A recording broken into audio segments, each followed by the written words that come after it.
Hello and welcome to the Berean Bookclub Podcast with your hosts Francois Poe and Conrad Rieder, the podcast where we discuss books written by saints both dead and alive to see what they can teach us and the church today, and hopefully spur us on in our love for Christ. We're so glad you're joining us.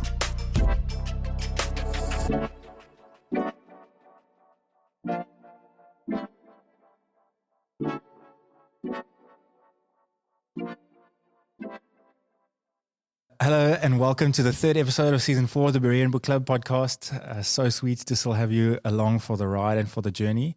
A really exciting episode today on a number of fronts. We've got some exciting news and an exciting book to hop into.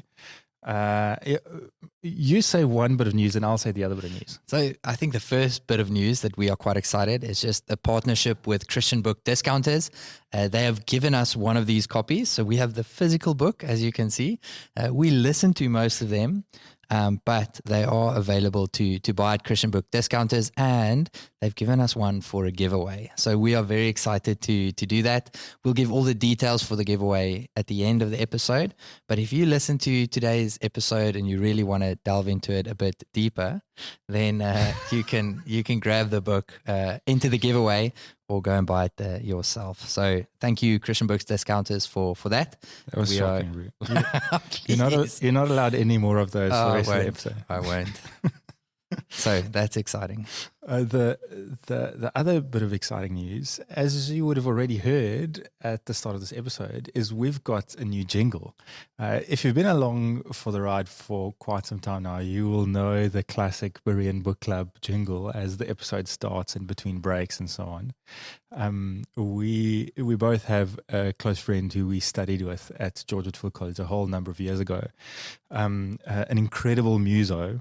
And a couple of weeks ago, reached out and asked if he would mind writing us our own custom jingle. The one we've been using is a paid-for one that we've used for a while now. Matt has put something incredible together for us. Yes, thanks, Matty. Yeah, bro, thank you so much. It's super cool. Let us know what you think of the new jingle as well. Maybe just worth mentioning as well, Matt himself has a podcast too, called Faith Seeking Understanding.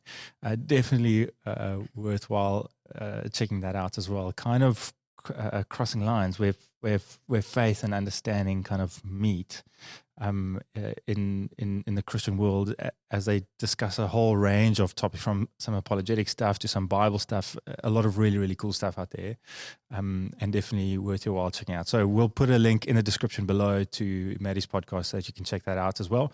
But just to say thanks, Matt, big time. It's super cool. Thanks, Maddie. He was like the clever guy in the class, and so if you want to really learn about stuff, he's the guy you go to. So yeah, that's the right podcast. Highly recommend Matt and Roland. Yeah, super cool. Very excited about today's book. Yeah, me too.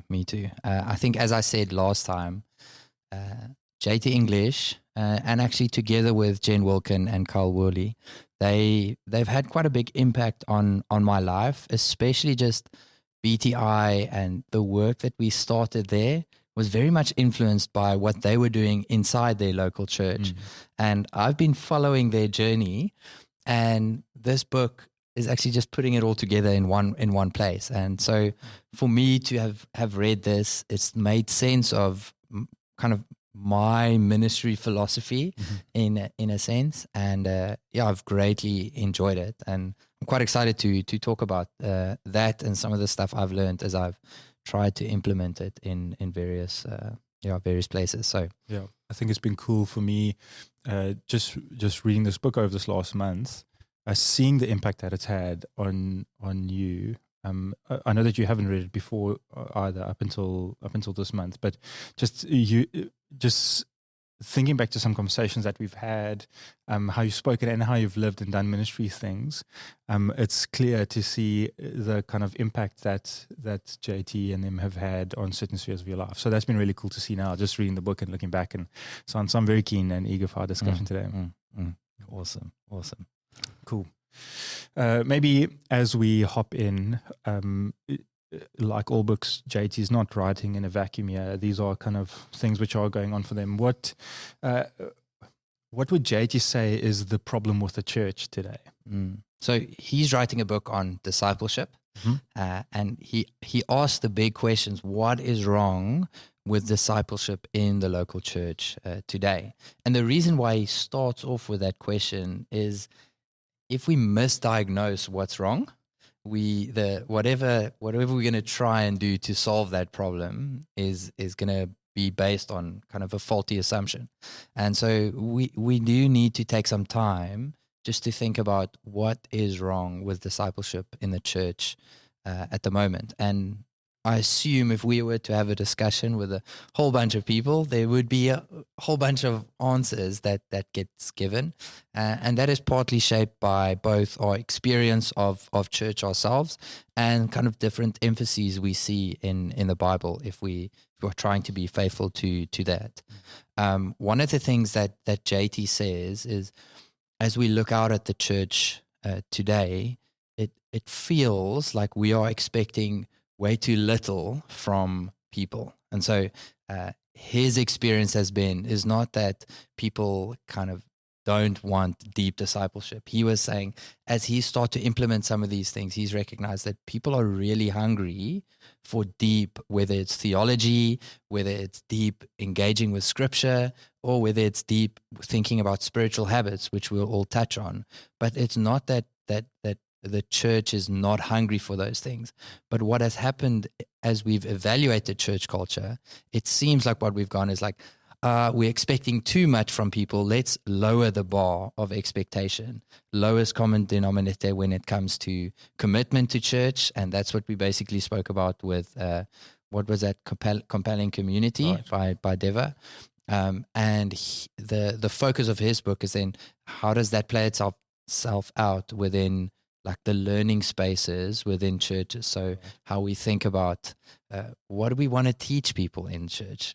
Do we just teach them the basic gospel, Jesus is enough, and that's where we leave it? Or do we give them more? And he just said that if we are going to kind of settle for lowest common denominator theology in our churches, we shouldn't be surprised when there are issues down the line, and so that's really, he's looking out at the church, and he thinks that we're not giving people enough as they come to church. We're actually giving them too little, and when the difficulties of life comes, whether that's suffering or whether that's objections to the Christian faith, we haven't developed robust disciples that can handle life and all that life throws at them.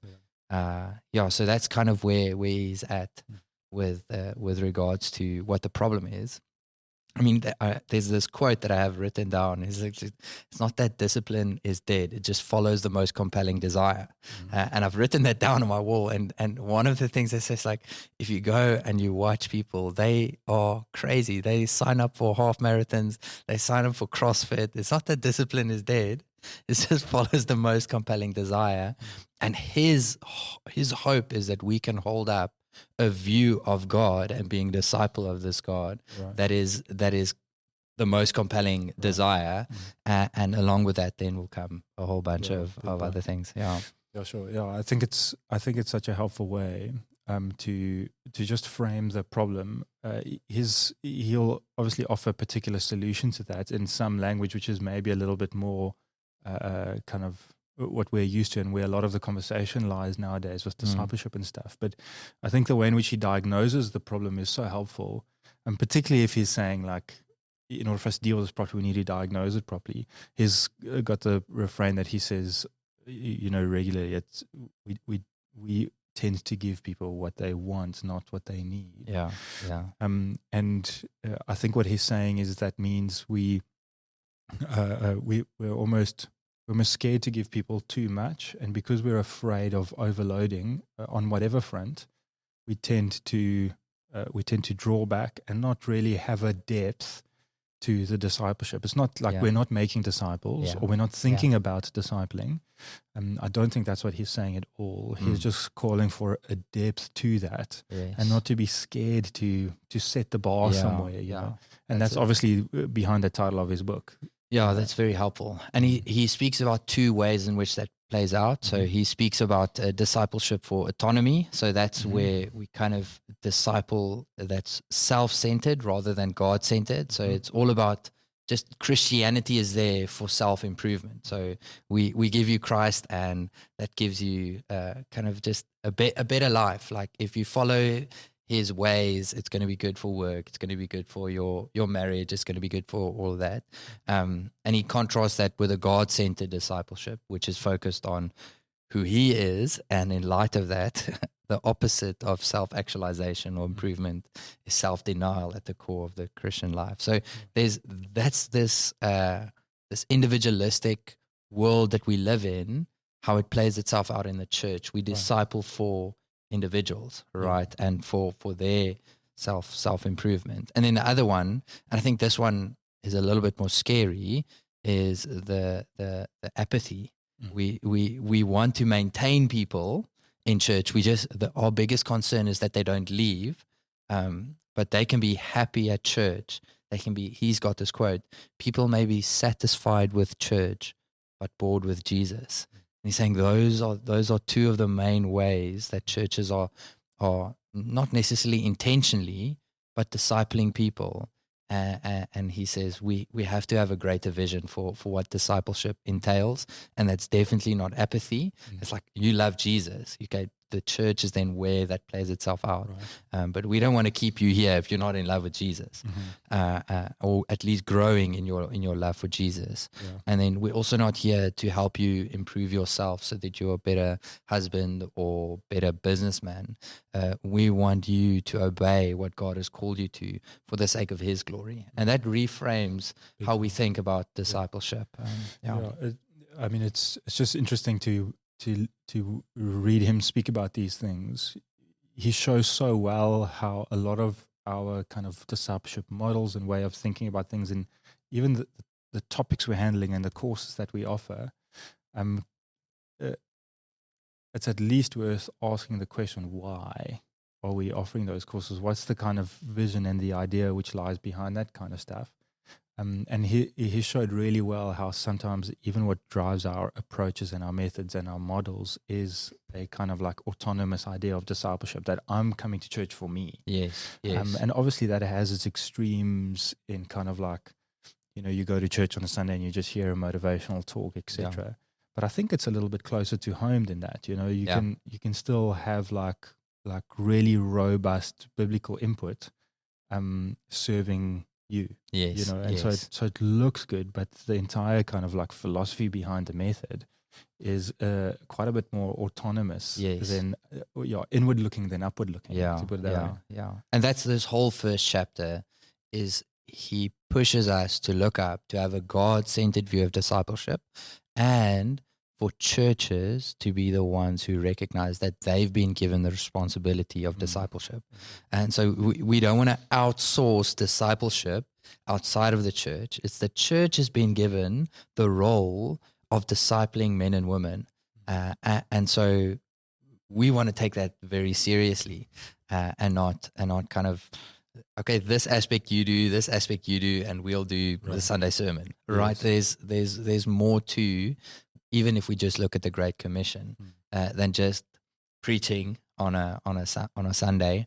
It is both baptizing and teaching them all that I've commanded, and that's kind of we want to encompass all of that, and the church has been given that role. Yeah, and I mean, there's been a particular experience which has shaped a bit of this for JD. He tells a story up front in the book where I think he had just become a Christian. My memory's foggier, but end of high school or university years or something like that. And at some point, he just felt like this desire to grow, in his in his walk with the Lord.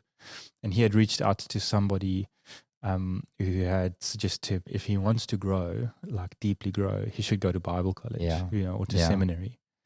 And he reflects on that moment, going, "Is it right that as a church we are saying to folk, if you really want to grow deeply, you've got to leave here, you've got to go somewhere else, And that's quite a formative moment for him to really question where growth, and particularly deep growth, holistic growth, should happen in the local church for him. And the question is, how? What are we doing to kind of do that? And I'd like just to, on that point, JT will at no point say it's not very valuable for men and women who are serious about full-time ministry to go to seminary and to spend that formative time there. I think he's just putting it out there, saying, okay, those are maybe for those who go into full-time ministry.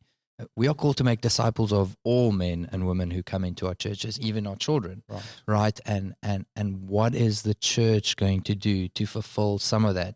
Because it can't be we give you nothing and then you go to seminary. That's right. There's different levels, and I mean, he does a good job of laying that all out. But in a very real sense, he wants to recapture something that was lost, and that is the place of, at least for him here in the context we will touch on a bit, like theological education within the church, that has usually been outsourced to, whether it's your YouTube pastors that you listen to, or whether it's online degree or actually going to seminary, that the church is actually a place that could do a lot of that work. I think this is one of the most attractive things to me about just his way of making sense of discipleship. It really goes a long way in closing that gap between those in the church who are almost like perceived to be the spiritual elite, who know so much, and then just the ordinary member. What JT puts forward is this vision of discipleship, which is deep, which is serious, which has a high standard, is for every single follower of Jesus. I think over time it holds the potential to really flatten that gap out a little bit, so that you don't have like the know-it-alls and the spiritually elite, and just the ordinary folk in church, but this is something which every follower of Jesus takes seriously and dives headfirst into, and that's got theological education as a core part of that, and not the only part, but a core part. I'm doing a book with some members in my church called "Everyone's a Theologian," and it's precisely kind of the desire there. It's like, this is not just for us pastors who are preaching. This is for everyone. The gospel is not, or deep study of God is not just so that we can know God more, so that we can teach. The deep study of God is so that we can know Him and live in light of that, and that changes everything. And that's for everyone. And I think he's excited to say, well, let's think about how we can think about deep discipleship within the local church after we've established that it is the primary place where that happens. Is the local church. No, it's good. It's good. As he moves on, he really kind of moves towards a bit more, trying to solve the problem or trying to solve the issue. There's a lot of, he compares two things basically, community and learning. Yes. He speaks about them as sometimes like opposed to each other, or at least spoken of as opposed to each other. And he puts something different forward. Maybe walk us through that section of the book. What's going on in his mind there? Yeah. So he asks the question, have we answered a both and question with an either or approach? And that's basically, if we're going to sum up what he's saying, have we said you can only do one or the other one? Are we going to be community focused, or are we going to be learning focused? And he's got this term called highest stated purpose, right? That he sets the stage with. So is our highest status purpose going to be community, or is our highest status purpose going to be learning? And he wants to kind of just challenge that either or paradox that we put, and to say, can't the church do both? And the question then becomes like, how and how is that even possible? And I think one thing to establish just right at the start is he's not saying that you're going to have just the learning group and then you have a community group and they don't overlap at all. He basically is saying that what has happened in the church is that there's a big focus on community, right? And even if we think in the light of COVID and just after COVID, the place that community has really been like established as this is important for us as embodied beings to be in community with other men and women. And that's an important part of what discipleship looks like. It's an important part of what it means to be part of the church, being known by brothers and sisters who both encourage us and rebuke us. That's core for our discipleship, even more so in a hyper individualistic age that just says it's me and the Lord, even as Christians, where no, you've been saved into a community. And so we want to keep community as being important. He's saying in most of the context that he's gone into, community is pretty much the highest stated goal for the church, and the learning has been neglected, not completely discarded, but neglected. And he just wants to challenge that. Isn't it possible for us to have groups that are their highest status purpose is for learning, and they involve community. So it's not individuals learning; it's a group learning context. And what about if we have community-focused groups, which also include learning? Now, again, how that plays itself out is challenging. But what I find really helpful is we have to ask the question, what are our groups that we have actually achieving, right? And sometimes I think we are overly optimistic, thinking that our groups are achieving, that everyone's learning everything and they're getting community, right? And we're trying to do everything in one group, and we end up not doing either of the two. And so I think that's where this is helpful, is saying it's okay to have community-focused groups where learning is not your highest stated goal, right? And to remember that and to recognize that. But if that is what we're going to doing, there needs to be a space where learning is the highest stated goal, and especially in light of making whole disciples, which isn't just being known by others, but actually knowing God. You want to create a space for that to exist as well. 100%. I think this is really, really helpful. That he clearly moves away from us feeling we need to choose either one of those. Yes. And so we need to admit that we need both. Yeah. Because often I think in those, when we face with either one of those problems, we tend to be reactionary. Yeah. So you walk into a church which has community as the highest stated purpose, and you react to that and you say less of that, more learning. Or you walk into a church which is kind of learning as the highest stated purpose. There's a felt lack of community. Drop that. We need to focus on community. And what's great about his approach is he says we need both. Let's just be realistic. Yes. And the other thing which is incredibly helpful is he says we shouldn't expect to achieve both of those ends with one space. Yeah. And I think this is just so helpful to me, thinking about kind of like a weekly group. You've got, say at best, an hour and a half or 2 hours on a Wednesday evening for a classic small group, right? To do like community really well and learning really well in that space. I mean, that's a very, very tall order on 2 hours, right? Yeah. And so, his suggestion is to create two different spaces, which have one with learning as the highest stated purpose, one with community, and with the caveat that just because learning is the highest stated purpose, it doesn't mean community is not happening. Yeah. It just means it's not the highest stated purpose, and vice versa. I think one of the obvious questions off the back of this for him, and he addresses this in the book, is what about people's time? Who's going to find time for this? How would he answer that question? Because essentially what you're asking somebody is to commit to, on top of a Sunday service, 2 additional things in a week. Yeah, so I wouldn't necessarily know if he says you'd have to do both.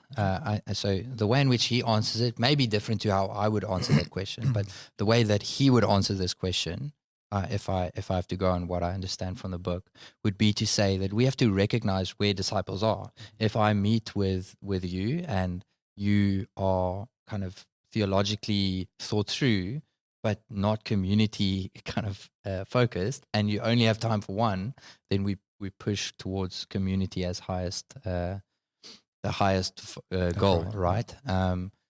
So that's how he would answer it. It's not that you need to do both in order to kind of be a deep disciple.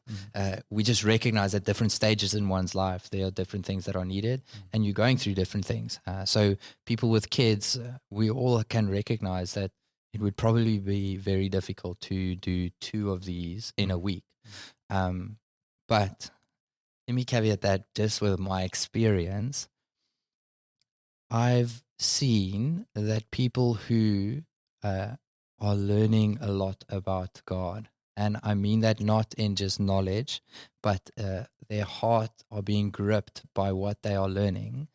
They grow their capacity to want to be involved in what God is busy doing. And so my experience has been both at BTI and even just at Reach, the church where I'm at right now, as I've been implementing some of this stuff, the people who come there and are gripped by who God is and what he is doing, by deeply like drinking from scripture, they are the ones that are overly excited to get involved wherever the Lord is busy working, because the whole aim of learning focused groups is to lift our eyes towards God. That's to right. see who he is and what he is busy doing. And so I do think a question about capacity, from the outside, we see it and we're like, that can't work.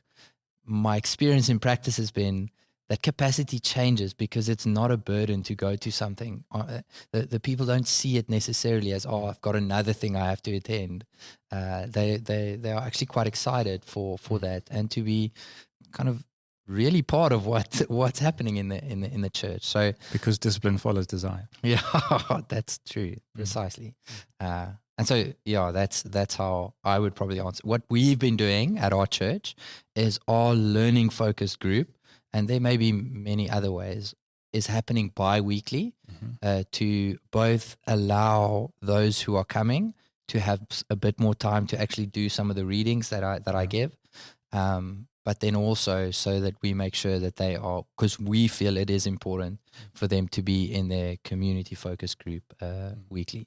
So our push is for people to. So only every second week you're doing. Yes, right. yes. Yeah. So that's how we've been starting to implement that at our church, and that's helpful. Yeah, that's what I think you'd say. I think just off the back of your comment on kind of spending time focusing on God and that having an impact on capacity, or at least desire to get stuck in.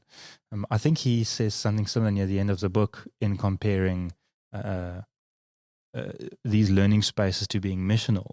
Yes. I think another one of the kind of false dichotomies which is sometimes made in churches thinking through these things is, what if we spend so much time on like our own maturity, thinking like about how we're going to grow and how we are doing community, that you never kind of look outside, you never look beyond. And he was saying in his experience, the exact opposite has been true for the exact same reason. As folk lift their eyes to God and are captured by just how magnificent he is, and they grow in their knowledge and their love of him, you almost can't help. It's a natural kind of a natural outworking of that you connect with folk and engage with folk about some of these things, which is just a really helpful way to think about that kind of stuff as well. I think often the either ors aren't really either ors. Yeah.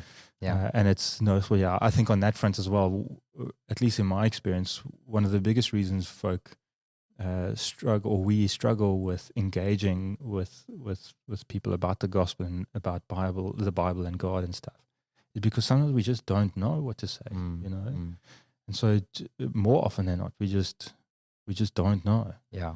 And so there's a very real sense in which being in a space which is intentionally focused on growing in our knowledge and understanding of God almost instantly removes that barrier. As soon as you walk out of some of those sessions, you suddenly do know. Not everything, but no, of course, it breaks that hindrance down.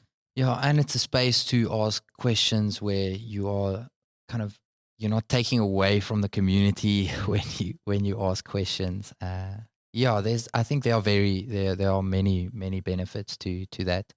And I've just been greatly encouraged to see this in practice. I mean, it is one of the greatest joys of my kind of life as a Christian to have seen the fruit of BTI, to see men and women, and let me be very clear, I'm not taking all the credit that BTI is the reason why this is happening, but to see especially students who come and who lifted their eyes to see who God is, the way in which he has redeemed a people for himself, the place that the church has, and then to see them years later doing apprenticeships, being involved in children's ministry, kind of apologetics, there's even just faithful men and women at work, right? To see them kind of flourish there where God has placed them, it's just beautiful to see. And it showed me that while there are those who will come to learning focused groups and just be there for their own self-righteous kind of I want to know so that I can prove someone else wrong, many, many more come and they're captured by a better vision of what God is busy doing, and they're actually energized to both go and make disciples and be on mission. So I think that dichotomy that gets placed is just not in touch with the reality that I've been very privileged to have seen. Maybe last thing for us to chat through, as he unpacks his kind of plan or model for some of these learning spaces, right? So the spheres in his church which have their highest stated purposes, growing in the knowledge and love of God, learning spaces. What are some of the kind of essentials for him? What does he say a disciple needs on that front to grow? Yeah. This is kind of the first thing you run into after you've established, hey, maybe it's a good idea to have these learning spaces. What are you actually going to then teach, right? Like, and so he puts down 3 buckets that I think is very helpful, that are very helpful, and I think that we can learn from. Of course, you can change this, and I don't think he'll argue that this is the biblical 3 buckets. That's right. He actually says you can add and take buckets away as you see fit. Yeah, but I think it's helpful. So the 3 buckets are firstly Bible, and that is just coming to grips, the way I understand it, not just, hey, I want to understand Ephesians or I want to understand Romans. It's actually, I want to grow my people's understanding of God's story, the way in which he's worked in history to save a people for himself, that's focused on Christ as the one who has achieved that, and where everything is going. So basic Bible overview, and of course anything else you then do fits into understanding the biblical drama, as we would call it. So Bible is the 1 bucket, coming to grips with God's story as it revealed in Scripture. Secondly is doctrine, and this bucket is really helping us to put everything together. God speaks, we listen, but he's spoken a lot. He's given us his whole word, and we want to be thinking, how does this apply to life right now? Right. And so doctrine helps us to take all of God's scripture that he's given us and seek to apply it to specific situations. And that starts off with kind of very broadly speaking, okay, some of the creeds, right? Apostles' Creed, basic Trinity, how do we think about Christ and his 2 natures, the incarnation, his roles. And so it's basic doctrine, starting off with the creeds and then moving and fleshing that out a bit. And I think here it's very helpful to think of it as doctrine for life. I know Kyle Worley, I never know how to pronounce his name. He says that we repeat in times of ease what we will recall in times of hardship.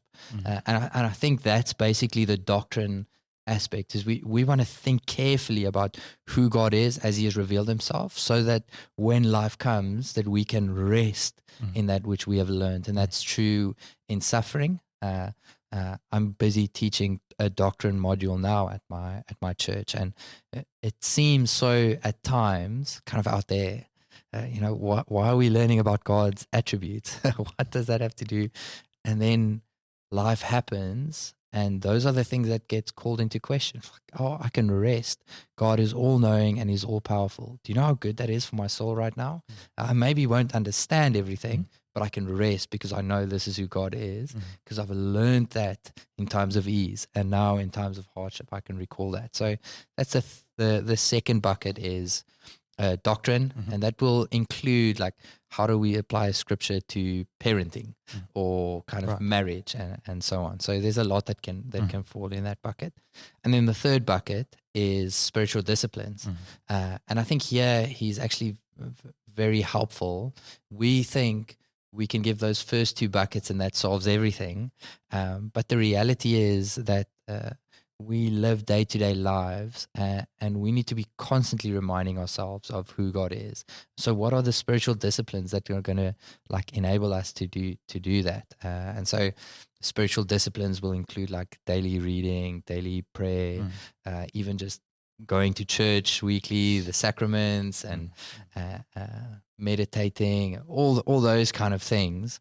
But just thinking, what are good habits that God has given us to really root ourselves both in His story and what He has revealed.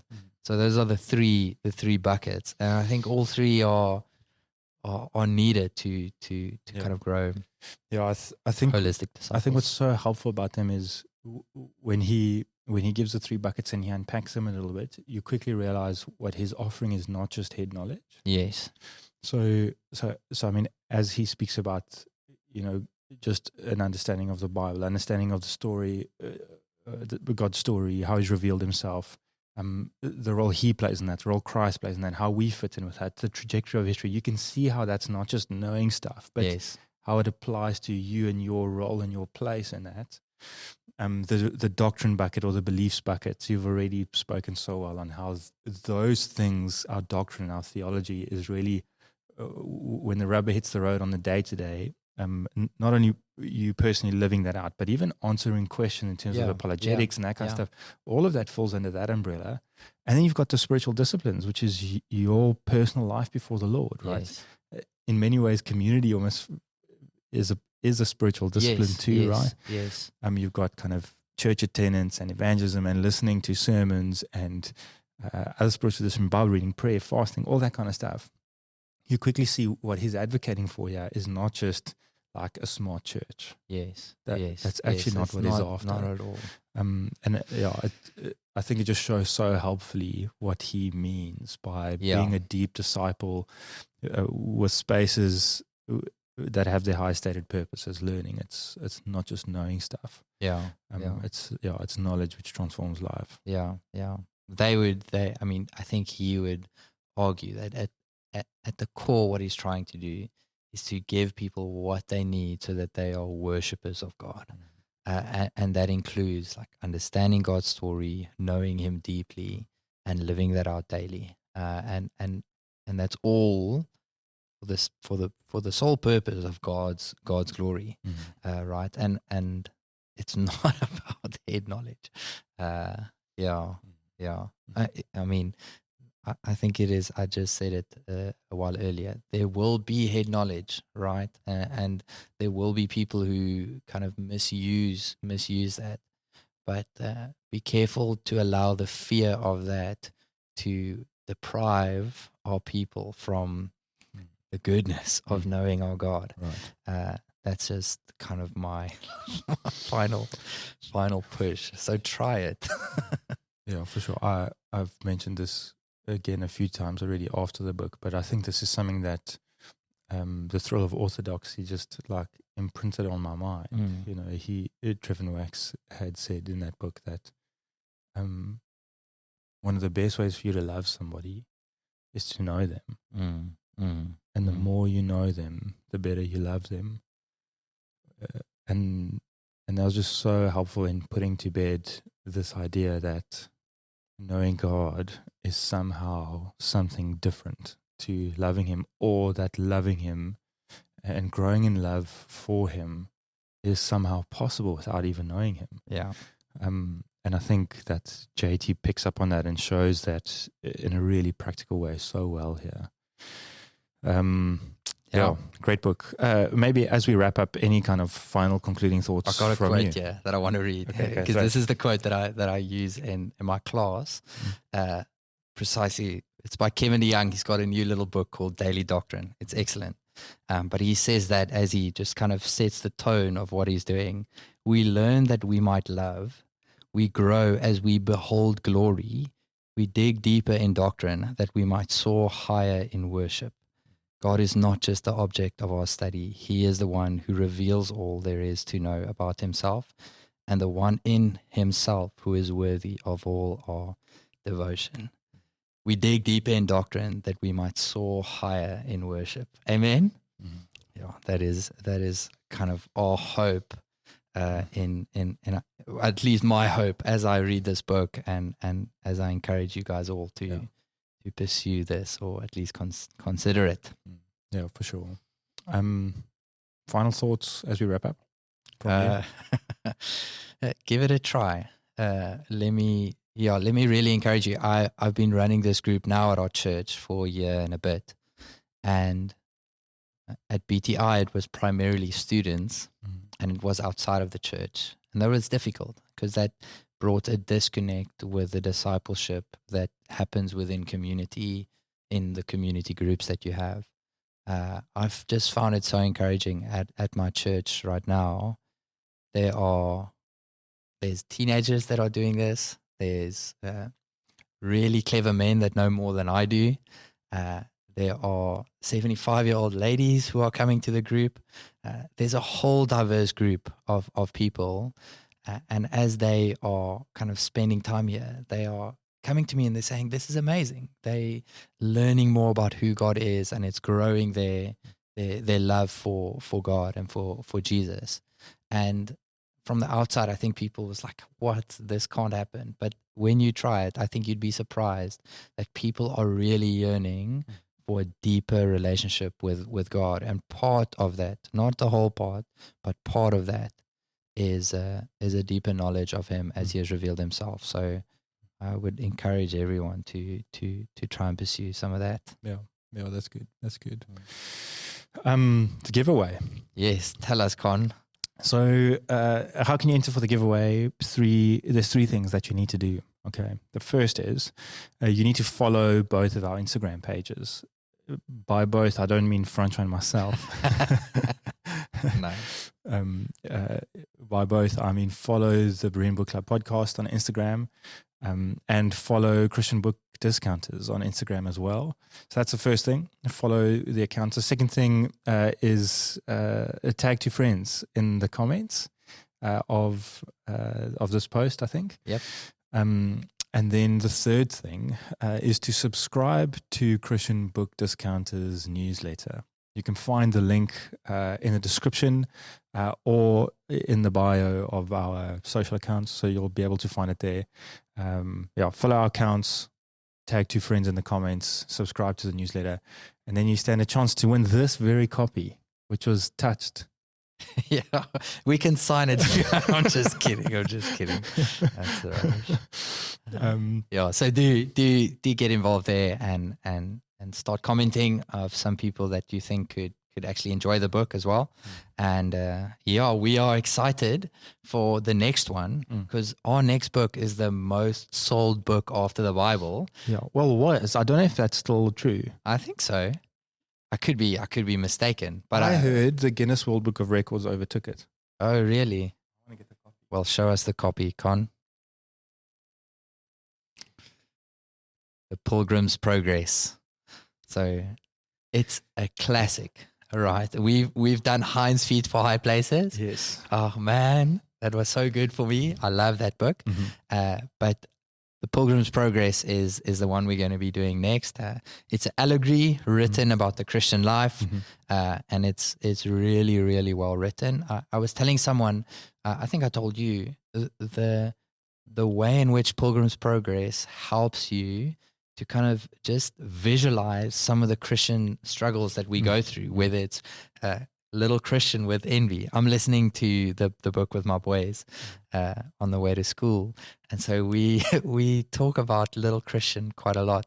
I'm hoping, I actually told them, I'm going to record them for the podcast next time. I'm just going to give them an opportunity to tell you guys what they love about the book, just to see how this is applicable both for children and for us as adults. But it's an excellent book, and I'm really excited to get into it. Yeah, usually looking forward to that. We've got a copy to give away as well, but we'll chat about the details of that in the next episode. Until then, grace and peace. Cheers, guys.